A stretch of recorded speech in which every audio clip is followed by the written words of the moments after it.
Tons of people are moving to Arizona, and I mean tons. But before you head to this beautiful state, you need to consider things like the heat. Can you deal with it? And you need to also have a car to get to most places. Transportation is an issue, and I will save the rest for this video. Although I could give you plenty of amazing reasons to live in Scottsdale, Arizona, in this video, stay tuned because I'm going to drop the details on the reasons why you should not. Hey, what's going on, everyone? My name is Andrea, and I'm a local real estate agent right here in Scottsdale, and I get calls every day from people just like you looking to make a move to Scottsdale who love it, and others not so much. So if you're looking to make that move or have some questions, send a quick text or call me. All my contact information is down in the description below, and I would love to hear from you. The challenge we're finding with a lot of people is that Arizona, and Scottsdale in particular, isn't quite what they were expecting. Either they can't afford to buy a home here because it's too expensive, or it's hard for them to find a job in their field. Due to competition and so many moving here, hey, maybe you're not even qualified. You'll have to go up against others that are. So you need to be prepared before you do this. If you're not qualified and you have to go up against others, you better research that first. We have singles and families and businesses. They're all moving to Arizona. People come here mostly for the year-round sunshine. Many companies are moving here as well.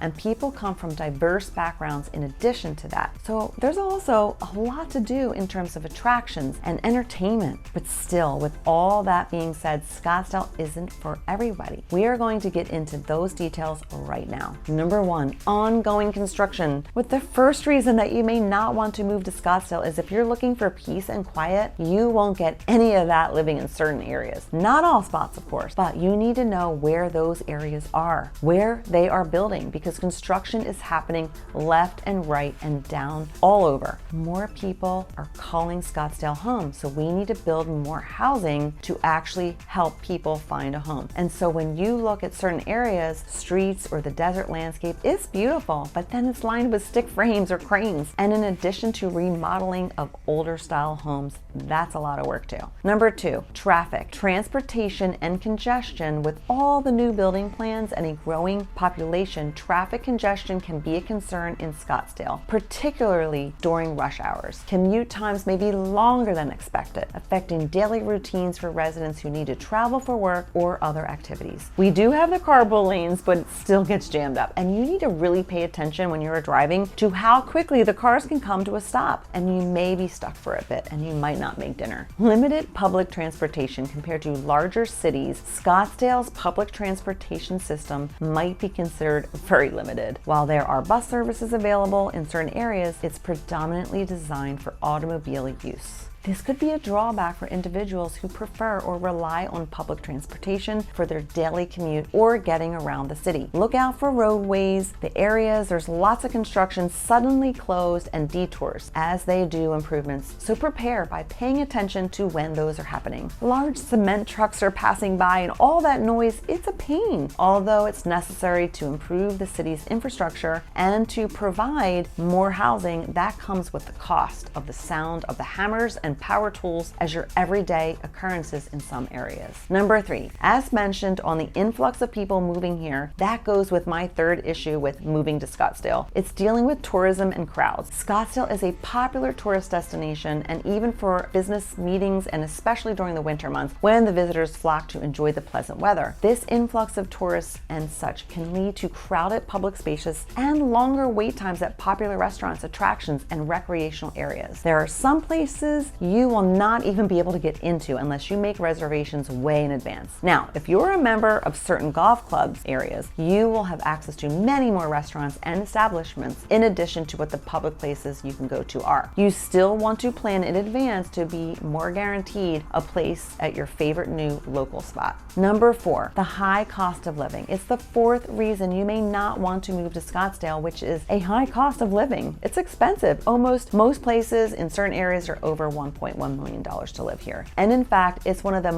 highest priced homes right now in many areas of Scottsdale. And on the average, the rent for a nice 2-bedroom, 2-bath is about $2,500, plus utilities, food, and groceries. For the average single adult is about $500 a month. And that's on a very basic diet like milk, bread, and typical staples. Now, a lot of people move near Old Town Scottsdale for the culture and the nightlife, but that's gonna cost you. Dinner for two at a mid-range restaurant, for example, is gonna run you you about $80 plus drinks and alcohol. You can expect to pay about $10 to $15 for a drink and then take an Uber there. So you can have a night out because transportation is an issue. You can find an Uber, but that all adds up. And here, that standard cost of living is not low. To get in Scottsdale, you need at least an annual salary to afford this, with an average being about $50,000. So that leaves you with just $1,000 a month to pay for extra things like credit card bills, savings for a vacation. Truly the biggest setback and what's eating up most people's budget are housing. Getting a place in Scottsdale, like I mentioned, is not cheap, and the interest rates and the attempt for the government to try and bring the housing market back to an equilibrium is a tricky one. But honestly, I don't see that having a drastic effect anytime soon, because changes like that take time to see lasting results. Now, you can move outside of the Scottsdale area where home prices will be more affordable. If you are considering that, then make sure to check out some of the other videos and places that I talk about that are a little less expensive. And I will highlight some of those areas for you as well. Most popular and best neighborhoods that people are moving just outside or around Scottsdale, you can find. You can also send me a direct text message on a specific area that you have in mind at the time you're watching this video, and I can give you the stats on it ASAP. Number 5, the jokes are real. If you've seen them on social media, it's hot here. In the summer, especially hot in July and August with up to 110 or more. The car gets so hot, you want to park in a garage or covered parking. Your steering wheel is going to be hot if you don't keep a shade in your windshield. You want to have good air conditioning systems in your car and your home to get away on vacations, maybe go up by the lakes or by water or a nice pool to cool off in. Make yourself as comfortable as possible. But that being said, Florida, Texas, and Nevada and other states are also hot at certain times in the summer, and they have humidity to boot. We don't have that, so that's a plus. The dry heat is very different if you've never experienced it. You are not used to that heat, so you have to understand and take it slow, getting used to it. I happen to love the dry heat. I grew up on the East Coast with humidity, and I was super happy not to deal with that feeling anymore of the sweat and the yuckiness that humidity provides. Number 6, rain